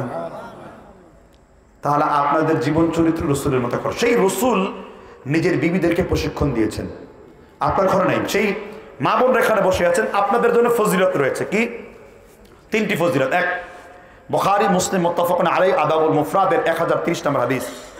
আল্লাহ রাসূল বলেন ইদা সাল্লাত মারআতু খামসাহা ওয়া সামাত শাহরাহা ওয়া হাসনাত ফারজাহা ওয়া আতাআত বা'লাহা দাখালাত আইয়া মিন আবওয়াবিল জান্নাহ। যদি কোনো মা 5 ওয়াক্ত নামাজের হেফাজত করে, রমজানের রোজা রাখে, স্বামীর খেদমত করে। কিসের খেদমত? স্বামীর খেদমত করে। আর স্বামীর খেদমতের সীমা পরিসীমা কি? আমগো দেশের স্বামীগুলোও আছে, সারাদিন বিবি কাজ করে, এটা দেখেন আসে পীরের মতো 2টা ঠ্যাং বাই করে থাকে। আমার দেশের পীররা দেখেন না, কও লাগে না, পীররা এত নির্লজ্জ, ঠ্যাং 2টা বাই করে থাকে। আপনিও তো কম নির্লজ্জ না, 2টা ঠ্যাংটা ঠিক মতো ধরবেন, খেদমতের নামে বিলাই খেমসি লাগাই দেবেন। আপনিও তো পারেন না এগুলা। কথা কি বুঝতে পারছেন? পীররা পীররা খালি খেদমত চায়, খালি কি চায়? খেদমত চায়। আর নবী আর সাহাবীরা তাদের গোলামদেরকে বসিয়ে আবার গাদা ধরে টেনে নিয়ে যেতেন, যেন লোকেরা এই কথা বলতে না পারে মালিক আর গোলাম। ঠিক না? ঠিক। নবীরা কোনোদিন মানুষের উপর চড়েন নাই, বলছেন সকল মানুষদেরকে আমার কাঁধে চড়াইতে আনছি, আমরা মানুষের উপর আরোহণ করি না। সুবহানাল্লাহ বলেন। আর আপনি পারিবারিক জীবনে তো ইসলাম শিখাতে পারেন নাই, এই জন্যই দুর্বলতা। এই জন্য নিজের বউদেরকে, স্ত্রীদেরকে বসিয়ে বসিয়ে দিন শিখাবেন, কিভাবে পর্দা করতে হয়। রাসূল সাল্লাল্লাহু আলাইহি ওয়াসাল্লাম স্ত্রীকে গাইডলাইন দিচ্ছেন, আপনি স্ত্রীর প্রতি খেয়াল রাখেন। আপনি এত বেহায়া, বেসরা, নির্লজ্জ, বেহায়া, 3 নাম্বার হিজড়া, এত খারাপ পুরুষ, আপনি নিজের পুরুষে বেপর্দা করে কেভিয়া পার্টিতে নিয়ে যাচ্ছেন, সেন্টারে নিয়ে যাচ্ছেন বিয়ের দাওয়াত খাওয়ার জন্য। ভাইরা বললে এটা কে? কয় ভাবি। কয় ভাবিকে পর্দা করার না কেন? কয় আমি আর কত দেখবো, তোমরাও একটু দেখো। ভাবিরে বেপর্দা করে নিয়ে যাচ্ছে আর গোষ্ঠী শুদ্ধ দেখতেছে, নিজের বউ যেন পাবলিক টয়লেট। অথচ আলী রাদিয়াল্লাহু তাআলা আনহু ফতোয়া দিয়েছেন, ইমাম যাহাবী সিয়ারু আলামিন নুবালা 10ম খণ্ড তাহকিক করেছেন বর্তমান শতাব্দীর শুআইব আরনাউত হানাফি আল মিশরি আল আজহারি হাফেজ রাহিমাহুল্লাহ। শেষ দিকে জীবনের শেষ বছরে তিনি বলছেন, আমার কাছে সবথেকে মাহফুজ মনে হয় সালাফি মানহাজ, সালাফি মাসলাক। তিনি সলফে সালিহিনদের মাযহাব গ্রহণ করে আল্লাহর সাথে মিলিত হয়েছিলেন। সুবহানাল্লাহ। কি হাদিসটি উল্লেখ করতেছিলাম? হ্যাঁ, এটা এখন সিয়ারু আলামিন নুবালা থেকে একটা দলিল উপস্থাপন করতে চেয়েছিলাম।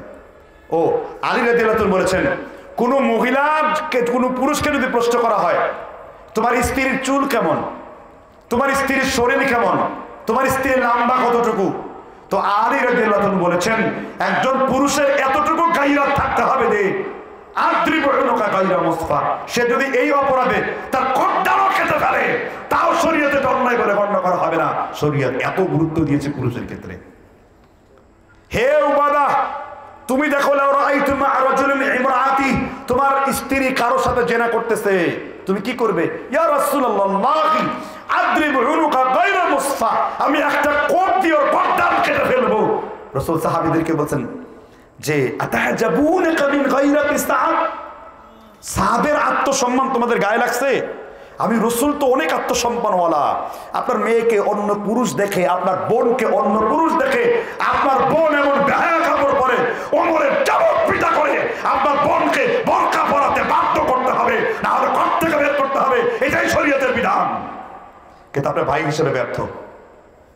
আপনার পাড়াতো ভাই এবং বন্ধুরা আপনার বোনের সর্বস্ব লুটার চেষ্টা করছে, এটা জন্য দায়ী আপনি। কথা শুনতে বেজায় খারাপ লাগতেছে, কিন্তু হাদিস আমি কি করব বলেন? কতটা গুরুত্ব দিয়েছেন একজন পর ভাবি পর নারী থেকে রসুল। একটু আগে বলছিলাম আপনি স্বপ্ন দেখতে দেখতে দোষ হয়, আর রাসূলুল্লাহ স্বপ্ন দেখে জান্নাতুল ফিরদাউসে যান। বুখারী শরীফে দলিল 1773 নম্বর উল্লেখ রয়েছে। আনাস বিন মালিক বলেন আনা নাইমুন রাআইতুহুমুল জান্নাহ, আমি ঘুমিয়ে পড়লাম আর ঘুমের মধ্যে জান্নাতুল ফিরদাউসে চলে গেলাম। কে? মুহাম্মদ। এরপরে তাকে জান্নাতের একটা বিশাল সুন্দর প্রাসাদ দেখানো হলো, ইয়াকুত। বলছে এটা কার জন্য জিবরিল? বলছে লি উমর, আপনার সাহাবা উমরের জন্য। এরপর খুব সুন্দর একটা জান্নাতের রূপসী এসেছে, এটা কার জন্য? লি উমর, উমরের জন্য। সাথে সাথে রাসূল চোখটাকে ফিরিয়ে নিয়েছেন। যেই হুর উমরকে দেওয়া হবে, আমি উমরের রাসূল হয়ে আমি সেই হুরের দিকে কিভাবে তাকাই? কতটা আত্মসম্মান। যখন এসে উমর কি রাসূল এই কথা বলতেছেন, ওমর আমি জান্নাতে তোমার হুরের দিকে একবার দৃষ্টি দেওয়ার পর সাথে সাথে ঘুরিয়ে এনেছি। আমি তো জানি ওমর কতটা গায়রতওয়ালা পুরুষ, আমি তো জানি ওমর কতটা আত্মমর্যাদাবানওয়ালা পুরুষ। আমি ওমরের আত্মমর্যাদা দিতে আমি তোমার জান্নাতের হুরকা পর্যন্ত আমি রাসূল চোখ দিয়ে দেখিনি। আপনি বুঝে নিন জান্নাতে কোনো পর্দার ব্যবস্থা নাই।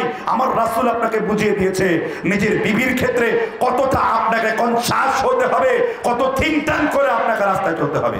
আপনি পুরুষ তবে কলঙ্ক বেটা। এক বিয়ে করেই দুর্বল, এক বউরে ঠিক মতো লালন পালন করতে পারে না, ঠিক না? ঠিক। এই ওয়াজ ভালো করে শিখবেন। মা আয়েশা বলেন, ওই সিয়ার আলামিন নুবালার দলিল, আল্লাহ রাসূল সবচেয়ে বেশি ভালোবাসতেন কোন মহিলাকে? আল্লাহ রাসূলের সব থেকে প্রিয় স্ত্রীর নাম কি? হুজুর একজন বলেন আয়েশা আর একজন বলেন খাদিজা। কোথায় যাব? সঠিক উত্তর চাই, ঠিক না? ঠিক। আমার দলিল নাই। আল্লাহর নবীর সাহাবা আব্দুল্লাহ ইবনে জুবাইর রাদিয়াল্লাহু আনহু তাকে প্রশ্ন করা হলো, আম্মা জান আয়েশা কেমন? তিনি বলেন মা রাআইতু মিনহুমা তাযকুরুন মুলাযিমান লিসুন্নাহ মুতাহাররিয়াল লিল খাইরি তাসআলুনি আনিল ফিকহি। আমার খালা আম্মা জান আয়েশা রাদিয়াল্লাহু আনহা আমার হাবিবের প্রত্যেকটা সুন্নতের আমল করতেন, জীবনে রাসূলের সুন্নাত পরিত্যাগ করতেন না, দান খয়রাতে অতুলনীয় ছিলেন। আর আমার খালাজানের জন্য আল্লাহর আকাশ থেকে একসাথে 11টা আয়াত অবতীর্ণ হয়েছে। অন্য কোন স্ত্রীর জন্য, অন্য কোন মেয়ের জন্য হয় নাই। অন্য স্ত্রীদেরকে রাসূল কোনো না কোনো কারণে বিয়ে করেছেন। আর আল্লাহর সমর্থনে জিবরিল আলাইহিস সালাম মখমলের কাপড়ের মধ্যে আম্মা জান আয়েশাকে সুন্দর একটি কাপড়ে পেঁচিয়ে রাসূলুল্লাহকে স্বপ্নে দেখিয়ে বলা হয়েছে, এই আবু বকরের কন্যাটা আপনার স্ত্রী হবে। একটু জোরে জোরে বলেন না সুবহানাল্লাহ। অন্য কোন স্ত্রীর ঘরে জিবরিল প্রবেশ করতো না, ইউহি নিয়ে আসতো না। রাসূল জিবরিল আলাইহিস সালাম উপস্থিত আয়েশার সাথে এক লেপের নিচে। আল্লাহর নবী বললেন জিবরিল আয়েশা কি করবে? বলেন আয়েশাকে আপনার শরীর থেকে পরিত্যাগ করতে। আল্লাহর হাবিব বলেন আয়েশা তোমার ঘরে এখন কে এসেছে জানো নাকি? কয় না আমি তো জানি না।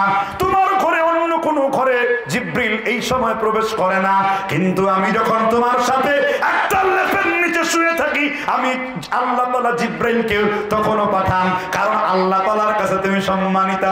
সুবহানাল্লাহ বলেন। সবথেকে বেশি জ্ঞানী রাসূলের পরে। আয়েশাকে নিয়ে 4 খণ্ডে বক্তব্য করা সম্ভব। আয়েশার সম্পর্কে এত হাদিস আছে, সুবহানাল্লাহ বলেন। সে আয়েশাকে রাসূল হাত দিয়ে ধরতেছেন, এমন কাপড় একটা পরছেন। মা আয়েশা বলেন রাসূলের সামনে তো জীবনে 2টা চোখ একসাথে খুলতে পারতাম না।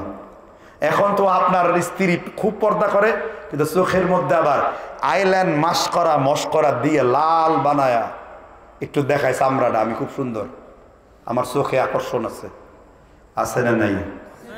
এটাও একটা শয়তানি। এটা হলো কি? এটা হলো ভদ্র বেশে শয়তানি। কেন?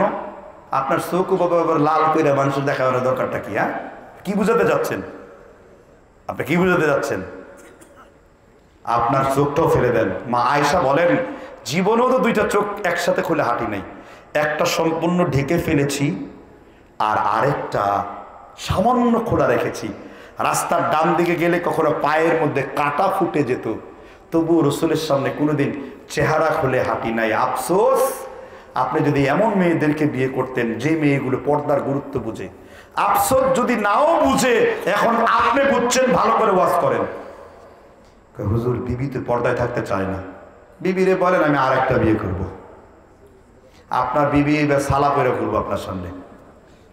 কথা কি বুঝতে পারছেন কিনা? আপনি পুরুষ হিসেবে ব্যর্থ, এই ব্যর্থতার দায়ভার আপনার নিতে হবে। আপনার ঘরে কোনোদিন কিতাবের তালিম করেন না, কোনোদিন মহিলাদের শিক্ষা দেন না। মহিলাদেরা 5 ওয়াক্ত নামাজ পড়বে কোথায়?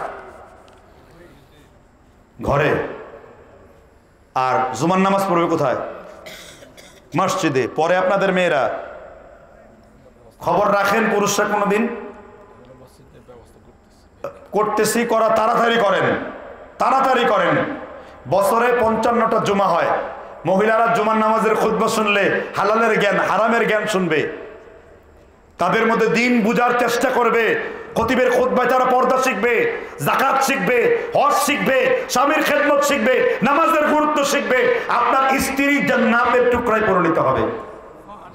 এই জন্য রসুল বলেছেন মুসলিম শরীফের 1589 নম্বর হাদিস, লা তামনাউ নিসাআকুমুল মাসাজিদ ইযা ইসতাযান্নাকুম ইলাইহা।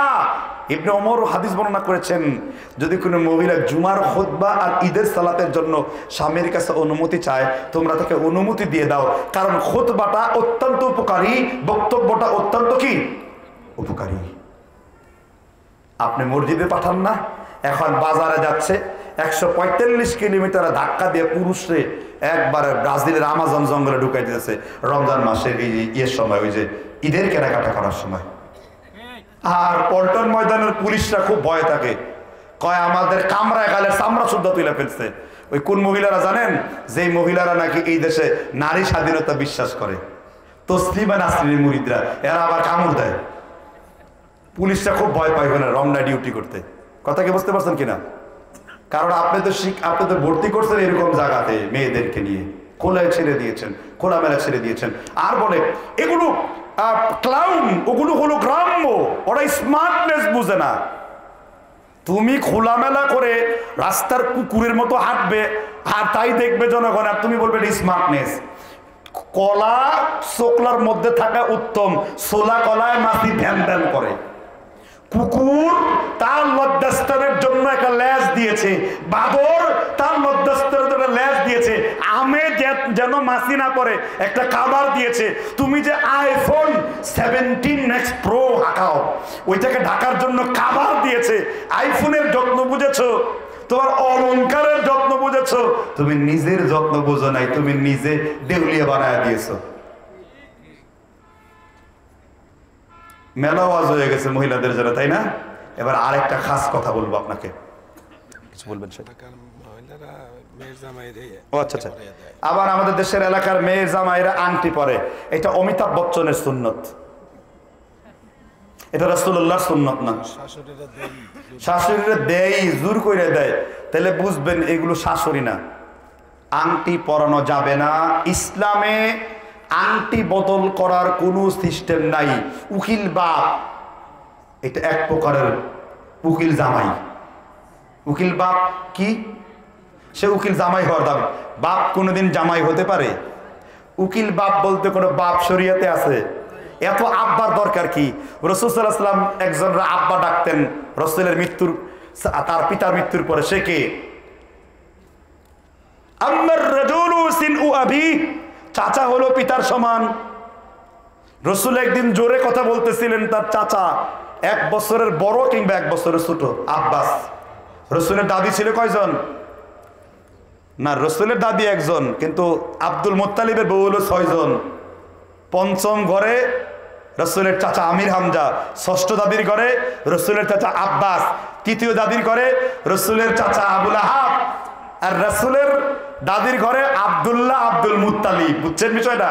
আরব জাহানে বাপ যদি একটা থাকে আর মা যদি 6টাও থাকে, সৎ বলে গণ্য করা হয় না। যারা এক বাপের সন্তান কিন্তু বলেন সৎ ভাই, এগুলো হিন্দুদের জন্ম দেওয়া আকীদা, কোনো মুসলমানের আকীদা নেই। সব কথা কি বুঝতে পারছেন কিনা? বাপ যদি এক থাকে সে আপনার আপন ভাই বলে গণ্য হবে। আব্বাস রাদিয়াল্লাহু আনহু ছোট বা 1 বছর সমান সমান, একটু জোরে কথা বলে ফেলেছেন। ফাতহুল মাজিদে 6 জন এসেছে। জিবরাইল বলছেন, ইয়া রাসূলুল্লাহ, আল্লাহ আকাশ থেকে সিদ্ধান্ত নিয়েছে আপনার চাচা আব্বাসের সামনে যদি আপনার কণ্ঠকে উচ্চ করেন, আপনার নবুয়তি বাতিল, আপনার আমল নষ্ট হয়ে যাবে। রাসূল জীবনও আর আব্বাসকে আবি, নিজের পিতা ছাড়া কথা বলেন নাই। বলতেন আম্মা রাজুলু সিকু আবিহি, চাচা হলো পিতার সমান, পিতার স্থলাভিষিক্ত। সুবহানাল্লাহ বলেন। আপনার বাপ যদি আপনার ডান গালে থাপ্পড় মারতে পারে, আপনার চাচা আপনার বাম গালে কি মারতে পারে? রাসূল আমার মাত্রই বিয়ে করে নিয়ে এসছে একজন নতুন বউ, সাহাবীদের হাদিস সংকলন করতেছে। হঠাৎ সাহাবীদের রেখে রাসূল এক নির্জনে চলে গেলেন। এক মহিলাকে দেখলেন, সাহাবারা দূর থেকে একজন মহিলার সাথে কথা বলতেছেন। রাসূলের সাহাবারা প্রশ্ন করার আগেই বলছেন, আমি যার সাথে কথা বলছি তিনি অন্য কেউ না, উনি তোমাদের নতুন মা সাফিয়া রাদিয়াল্লাহু আনহা। কই রাসূল, আমরা তো কোনো প্রশ্ন করি নাই। রাসূল বললেন, শয়তান মানুষের দমের রক্তের গুড়ায় গুড়ায় প্রবাহিত হয়, শয়তান যেন তোমার কানে এই কথা দিতে না পারে, তার আগেই আমি রাসূল কনফিউশন দূর করে দিচ্ছি। সুবহানাল্লাহ। বলছেন কেন? রাসূল পারিবারিক কথা স্বীকার করছেন। কয় মাত্র রাত্রে বিয়ে করে আনছি, আয়েশা আর হাফসারে বলছি যাও তো এই বউটা দেখো সে কেমন। কেমন দেখলে হাফসার আয়েশা? কয় ইয়া রাসূলুল্লাহ, সে তো ইহুদি, এই জন্য সুন্দরী।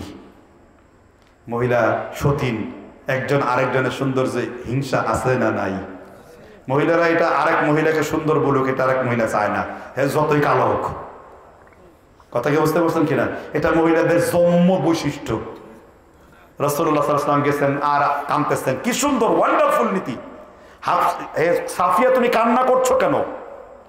যার চাচা হারুন, যার পিতা মুসা, আর যার স্বামী মুহাম্মদ রাসূলুল্লাহ, তার তো কোনো দুঃখ থাকতে পারে না। কাঁদতেছিলেন।